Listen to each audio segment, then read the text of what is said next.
الحمد لله رب العالمين والعاقبة للمتقين والصلاة والسلام على سيد المرسلين وعلى آله وصحابه وأهل بيته أجمعين أما بعد أعوذ بالله من الشيطان الرجيم بسم الله الرحمن الرحيم وأما بنعمة ربك فحدث صدق الله العلي العظيم ثم بسم الله الرحمن الرحيم إن الله وملائكته يصلون على النبي يا أيها الذين آمنوا صلوا عليه وسلموا تسليما اللهم صل على سيدنا محمد وعلى آل سيدنا محمد وبارك وسلم صلاة وسلاما عليك يا رسول الله صلاة وسلام عليك يا حبيب اللہ.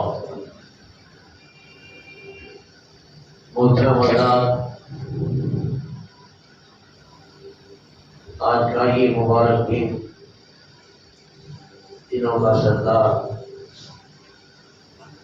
جمعہ شریف ہے اور ربیع النور کی یہ پہلی جمعہ ہے.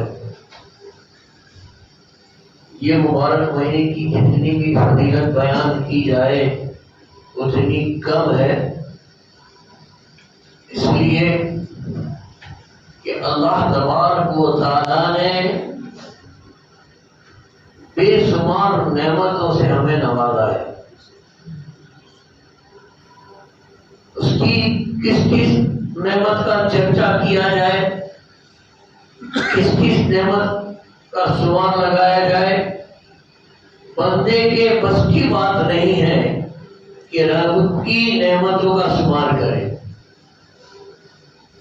اس کے کرم کا، اس کے فضل کا، اس کی عطا کا ہم ایک لسٹ نہیں بنا سکتے. میرے بزرگوں دوستوں، ہمارے لیے اس نے کیسی کیسی نعمتیں عطا کی ہے. انسان صرف اپنے جسم کے اوپر نظر ڈال دے، یہ کتنا قیمتی ہے وہ ہم نہیں سمجھ پائے. زبان تھی بولنے کا ذریعہ ہے، بغیر زبان والے کو گونگے کو پوچھو کہ زبان کی قیمت کیا ہے.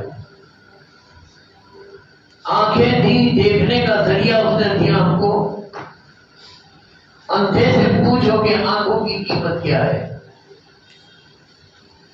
پیر دیے چلنے کے لیے، چلنے کا یہ ذریعہ ہے.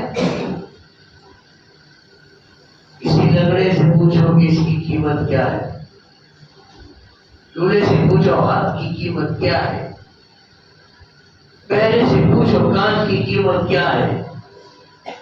اور لاکھوں کروڑوں روپے دے کر بھی انسان نہ آنکھ بنا سکا، نہ کان بنا سکتا ہے، نہ پیر بنا سکتا ہے، نہ ہاتھ بنا سکتا ہے، نہ زبان بنا سکتا ہے. ایسے انمول جسم ہمیں دیا ہے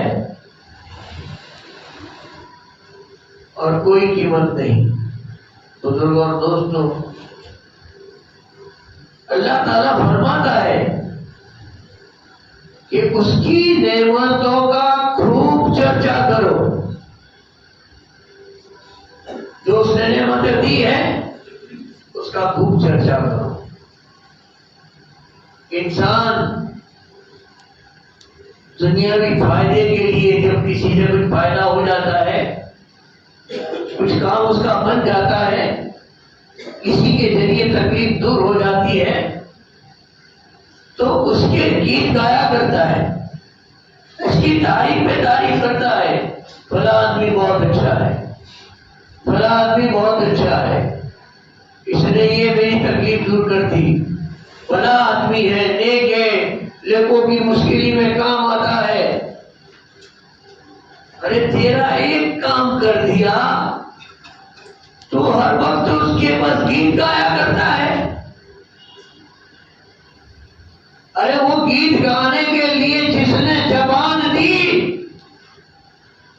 کا تو تم نے کبھی چرچا نہ کیا.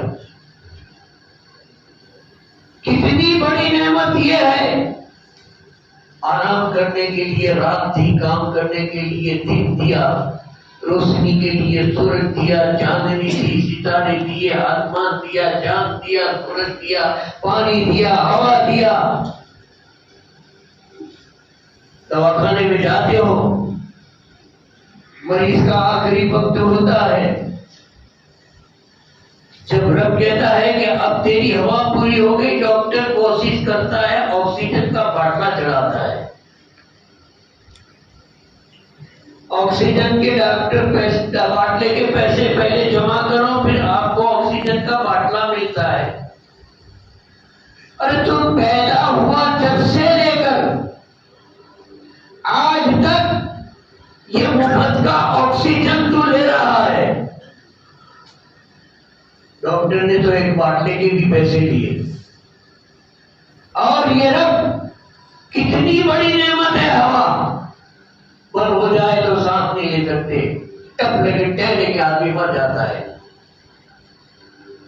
لیکن رب تبارک و تعالی اتنا بڑا کریم ہے کہ اتنی بڑی نعمتیں دینے کے باوجود اس نے کبھی یہ نہیں کیا کہ میرا تم پر احسان ہے، میں نے آسمان دیا تم پر احسان ہے، چلنے کے لیے زمین دی میرا احسان ہے، پینے کے لیے پانی دیا میرا احسان ہے، جینے کے لیے ہوا دی میں نے احسان ہے، طرح طرح کے اناج تمہارے لیے پیدا کیے، طرح طرح کے پھل تمہارے لیے پیدا کیے میرے بزرگوں اور دوستوں، اور تمہارے لیے میں نے رزق مقرر کیا.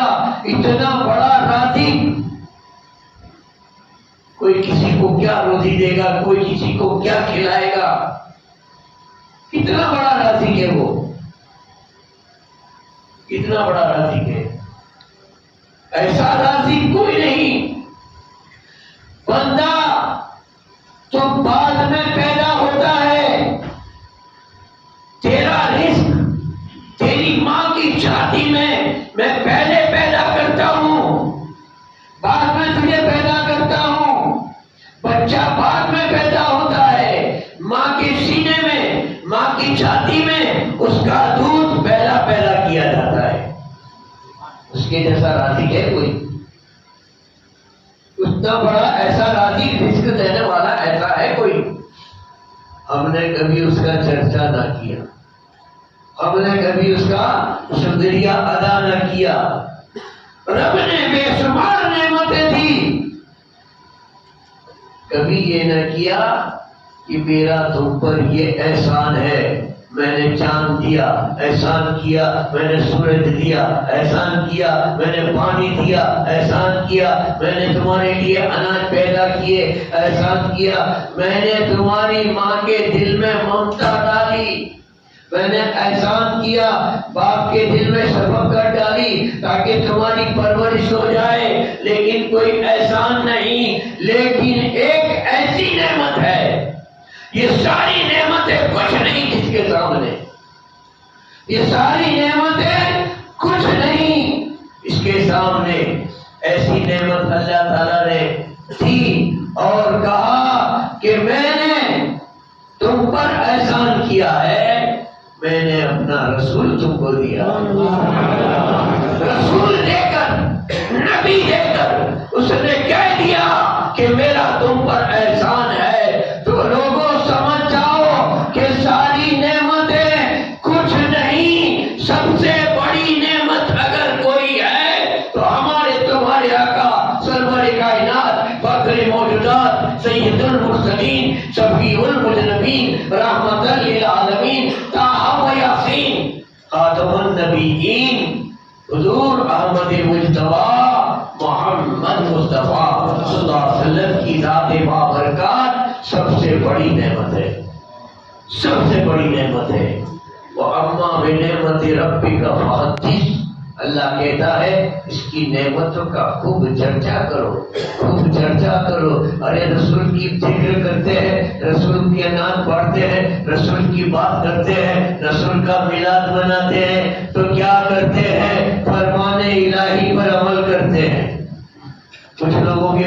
جھکتا ہے. آج میلاد نہ کرو، فلاں یہ نہ کرو، فلاں وہ نہ کرو، یہ بدعت ہے، وہ شرک ہے. لوگوں کے اندر گمراہی پھیلا رہے ہیں. ارے قرآن تو کہتا ہے کہ اللہ کی نعمتوں کا ذکر کرو، خوب چرچا کرو. ایک ایسے ویسے نہیں، خوب چرچا کرو، خوب چرچا کرو. ویسے تو ہم ان کی نعمت کا پورا حق ادا نہیں کر سکتے. بزرگ اور دوستوں، آواز بلند تو درود پیش کیجیے. صلاۃ و سلام علیک یا رسول اللہ، صلاۃ و سلام علیک یا حبیب اللہ. محترم حضرات، یہ مبارک عید میلاد النبی کا مبارک مہینہ ہے. آگے سرکار کی شان میں پوری نعت پاک تو نہیں، تو 4 اشعار آپ کی بارگاہ میں پیش کرنا چاہتا ہوں، اور آپ کا چرچا کرنے کا، آپ کا ذکر کرنے کا، آپ کی نعتیہ کلام پڑھنے کی سعادت حاصل کرنا چاہتا ہوں. درود شریف پڑھ لیا جائے.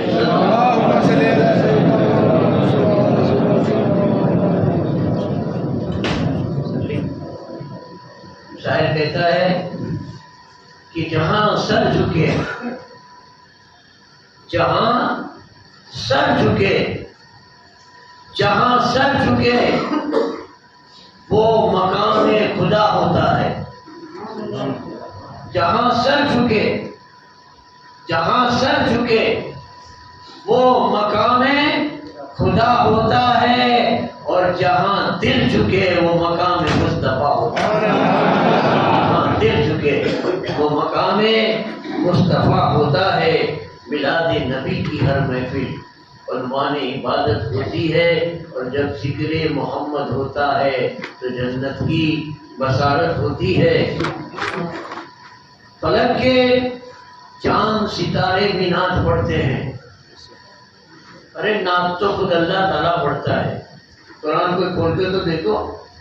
عقیدت اور محبت اور عشق کے رسول کے ساتھ اگر قرآن پڑھا جائے تو ایک ایک حرف نعت رسول ہے، ایک ایک حرف نعت رسول ہے. آپ جس نظر سے پڑھو گے، جیسی عقیدت سے پڑھو گے، قرآن ایسا نظر آتا ہے. یہ تو قرآن کا کرشمہ ہے، قرآن کا معجزہ ہے، یہ اللہ کا کلام ہے. تو فلک کے چاند ستارے بھی نعت پڑھتے ہیں، چمن کے رنگین نظارے بھی نعت پڑھتے ہیں. فلک کے چاند ستارے بھی نعت پڑھتے ہیں، چمن کے رنگین نظارے بھی نعت پڑھتے ہیں. کبھی صحیفوں میں ذکر حبیب تھا تصنیم، کبھی صحیفوں میں ذکر حبیب تھا تصنیم. اب تو قرآن کے پارے بھی نعت پڑھتے ہیں، اب تو قرآن کے پارے بھی نعت پڑھتے ہیں، اور ان کے سجدے قبول ہوتے ہیں. ان کے سجدے قبول ہوتے ہیں جن کے دل میں رسول ہوتے ہیں، جن کے دل میں رسول ہوتے ہیں. میرے بزرگ اور دوستوں، نماز پڑھی ہے کہ اس کے رسول پڑھا ہے. مولا کائنات سے سبق سیکھیا. مقام سیوا ہے. اللہ کے پیارے رسول مولا کائنات علی مرتضیٰ کرم اللہ تعالی حضور کریم کے پیر پر آپ کی گود میں سر رکھ کر آرام فرما رہے ہیں دور کے بعد، اور آپ کی آنکھ بند ہے. وقت عصر آ گیا، حضور نہیں جاگے، آنکھ نہیں کھولی. وقت عصر جانے لگا. کس کی گود میں ہے؟ علی کی گود ہے، جس کی زندگی کی کوئی نماز گئی نہیں. بزرگ اور دوستو، مولا علی کی برابری میں کوئی نہیں آ سکتا. نبی کی برابری میں کون آئے گا؟ علی وہ ذات ہے کہ دنیا کو علی ملے ہیں خدا کے گھر سے. علی ملے ہیں خدا کے گھر سے. کوئی ایک تو مثال لا کے دو کہ جو کعبے میں پیدا ہوا ہو. یہ علی کی ذات ہے جس کا جنم کعبے میں ہوا تھا. بزرگ اور دوستو، وہ علی جس نے ظاہر میں 9 سال کی عمر میں کلمہ پڑھا، ایمان لے آئے. سب سے پہلے کلمہ پڑھنے والے آپ ہیں، پھر صدیق اکبر ہے، اور پھر ماں خدیجہ الکبریٰ ہے. یہ تینوں نے سب سے پہلے کلمہ پڑھا ہے. سب سے پہلے کلمہ پڑھنے والی یہ 3 شخصیتیں ہیں. اب سوچو کہ جو 9 سال کی عمر میں ایمان لے آئے، اب نماز فرض کب ہوتی ہے؟ نماز فرض ہوتی ہے 10 سال کے بعد، بالغ ہونے کے بعد. تو آدمی بالغ نہیں تھے، ایمان لے آئے اور پھر بلوغیت شروع ہوئی، نماز فرض ہوئی. آخری وقت تک آپ کی کوئی نماز نہیں گئی، یہاں تک کہ میدان جنگ میں تیر آپ کے پیر میں ادھر سے ادھر نکل گیا تھا، تب بھی نماز نہیں گئی. تب بھی نماز نہیں گئی. وہ علی ہے، عصر کی نماز ہے، مصطفیٰ جان رحمت آرام فرما رہے ہیں، علی نے نہیں بلایا. عصر کا وقت چلا گیا، سورج غروب ہو گیا. دیکھو سجدے اس کے قبول ہوتے ہیں جن کے دلوں میں رسول ہوتے ہیں. رسول کے بغیر کا سجدہ بیکار ہے، بیکار ہے. یہ اٹھک بیٹھک ہے، خالی کثرت ہے. اس کے رسول کے بغیر کی نماز نماز نہیں. مولا نے عصر قربان کر دی تھی، علی کی نماز قربان. وہ کہتے تھے کہ نماز تو ان کے قدموں کے صدقے میں ملی ہے. نماز بڑی نہیں ہے، مصطفیٰ جان رحمت بڑے ہیں. یہ علی کا عقیدہ ہے، ہمارا نہیں. جس کے سامنے خدا کے رسول کی ذات ہے، صحابی، داماد مصطفیٰ، برادر مصطفیٰ. میرے بزرگوں اور دوستوں، کیا شان ہے اور کیا کیا مرتبے ہیں. آنکھ سے آنسو گرے علی کی آنکھ سے.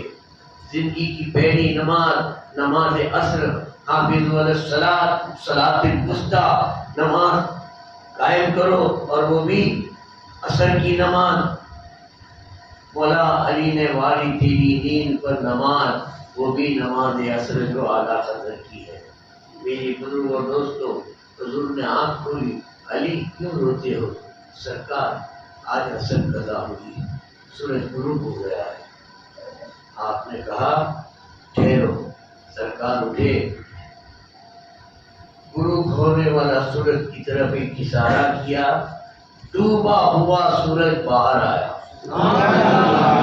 عصر کے وقت پر آپ نے چہرہ دیا اور کہا علی نماز عصر پڑھ لو.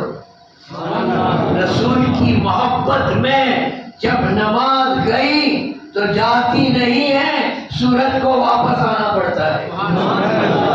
سورج کو واپس آنا پڑتا ہے. ایسی نبی کی شان ہے میرے بزرگوں اور دوستوں کہ جس پر ہمارا بچہ قربان ہے. وہ بزرگوں اور دوستوں، ان کی میلاد ہے اور شاعر کہتا ہے کہ آج دل شاد ہے سبحان اللہ.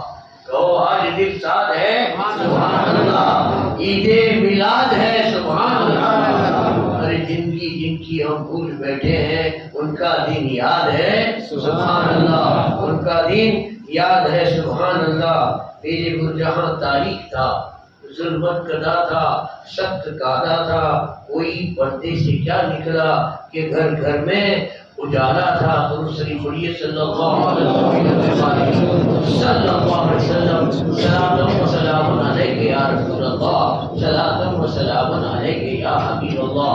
اس مہینے کی 12ویں تاریخ تھی، عید کا دن تھا، صبح شادی کا وقت تھا. فجر کی نماز سے پہلے پہلے آقا تشریف لائے. وقت ایسا تھا، رات جا رہی تھی، دن آ رہا تھا. دن یہ نہیں کہتا فخر نہیں کر سکتا کہ مجھ میں رسول آئے. رات یہ فخر نہیں کر سکتی کہ رسول مجھ میں آئے. رات جا رہی ہے، دن آ رہا ہے. یعنی رات کے جانے کا وقت تھا، دن کے آنے کا وقت تھا. ارے رات تو تاریخی ہوتی ہے، رسول تاریخی میں نہیں آئے. دن روشنی جب دنیا میں آتی ہے اس سے پہلے رسول آئے. تعالیٰ فرماتا ہے کہ میں نے تمہاری طرف نور بھیجا ہے، میں نے آپ کی طرف نور بھیجا ہے۔ بزرگ اور دوستو، ایسے وقت میں آئے آپ صلی اللہ علیہ وسلم دنیا میں تشریف لائے، آپ کے والد دنیا میں نہیں تھے۔ آپ کی پیدائش سے پہلے آپ کے والد حضرت عبداللہ دنیا سے پردہ کر چکے تھے، انتقال ہو گیا تھا۔ یعنی دنیا نے یہ کہا کہ یتیم پیدا ہوا۔ یتیم کو لوگ حقیر نظر سے دیکھتے ہیں، اس کو عزت نہیں دیتے، یتیم کی کوئی عزت نہیں ہوتی۔ یہ تو یتیم پیدا ہوا، ایک راز تھا۔ آج 1400 سال کے بعد وہ بدعقیدہ لوگ پیدا ہوئے ہیں جو رسول کو اپنے جیسا یا اپنا بڑا بھائی سمجھتے ہیں۔ نعوذ باللہ۔ ارے جس کے بڑے بھائی ہوتے تھے اس نے تو بڑے بھائی کبھی نہ کیا۔ آپ پیدا ہوئے اس سے پہلے آپ کے والد کا انتقال ہوا، آقا صلی اللہ علیہ وسلم یتیم پیدا ہوئے۔ کیا مصلحت الہی ہے؟ رب یہ نہیں چاہتا، اللہ تعالیٰ یہ نہیں چاہتا کہ میرے نبی کا کوئی بھائی ہو یا کوئی بہن ہو۔ اگر حضرت عبداللہ زندہ رہتے تو پھر سے آمینہ کی گود سے کوئی دوسرا بچہ پیدا ہوتا، یا لڑکا پیدا ہوتا یا لڑکی پیدا ہوتی تو آقا صلی اللہ علیہ وسلم کا بھائی ہوتا یا بہن ہوتی تو وہ حقیقت میں اللہ کے رسول کو بڑا بھائی کہتے، ان کو کہنے کا حق تھا۔ کوئی میرے محبوب کو، کوئی میرے حبیب کو بڑا بھائی نہ کہے۔ رب نے پہلے سے فیصلہ کر دیا، پہلے سے فیصلہ کر دیا۔ ارے بڑے بھائی کہنے کا حق جس کو تھا اس نے کبھی نہیں کیا۔ انہوں نے تو کہا یا رسول اللہ، یا حبیب اللہ، یا نبی اللہ۔ ایک شخصیت ہے، ایک ذات ہے، اور جی ون ایک ذات ہے جو رسول کو بھائی کہنے کا حق رکھتی ہے۔ کون؟ وہی مولا علی، آپ کے حقیقی چچا دار بھائی ہیں۔ ابو طالب میرے آقا کے چچا جان ہے، ابو طالب کے بیٹے ہیں مولا علی۔ علی آپ کے بھائی چھوٹے بھائی تھے، لیکن یہ نہیں کہا ارے کعبے میں پیدا ہوئے علی نے آنکھیں تب تک کے نہ کھولی جب تک کہ رسول کا چہرہ نہیں دیکھا تھا۔ پیدائشی صحابی ہے علی، پیدائشی صحابی ہے علی۔ ان کے بھائی لگتے تھے لیکن کبھی بڑے بھائی نے کہا یا رسول اللہ، یا حبیب اللہ، یا نبی اللہ۔ یہ 1400 سال کے بعد کون سے چھوٹے بھائی پیدا ہوئے ہیں سمجھ میں بات نہیں آتی۔ یہ کہاں سے چھوٹے بھائی آ گئے؟ 1400 سال کے بعد رسول کے چھوٹے بھائی بن گئے ہیں۔ میرے کہنے کا مطلب یہ ہے رسول کو اللہ تعالیٰ نے امی پیدا کیا، وقت ہو چکا ہے، امی پیدا کیا۔ امی کے معنی ان پڑھ نہیں، جاہل نہیں، امی کے معنی یہ ہوتا ہے کہ جس کا دنیا میں کوئی استاد نہ ہو۔ ان پڑھ نہیں تھے، سب سے زیادہ علم اللہ کے بعد، اللہ تعالیٰ کی ذات کے بعد سب سے زیادہ اگر کسی کو علم ہے تو مصطفیٰ جان رحمت صلی اللہ علیہ وسلم کو ہے۔ ان کا استاد کوئی نہیں ہو سکتا۔ استاد کا مرتبہ ہمیشہ شاگرد سے اونچا ہوتا ہے، ہر استاد شاگرد سے اونچا ہوتا ہے، اور ہر شاگرد اپنے استاد کا ادب اور احترام کرتا ہے۔ رب نے یہ چاہا کہ نبی کو امی بنا کے بھیجوں تاکہ کوئی دنیا دار، کوئی دنیا والا دعویٰ نہ کرے کہ میں رسول کا استاد میں نے یہ سکھایا، میں نے وہ پڑھا ہے، میں نے یہ سکھایا نہیں۔ رب نے فیصلہ کرا کون ہے ان کا استاد؟ الرحمن علم القرآن۔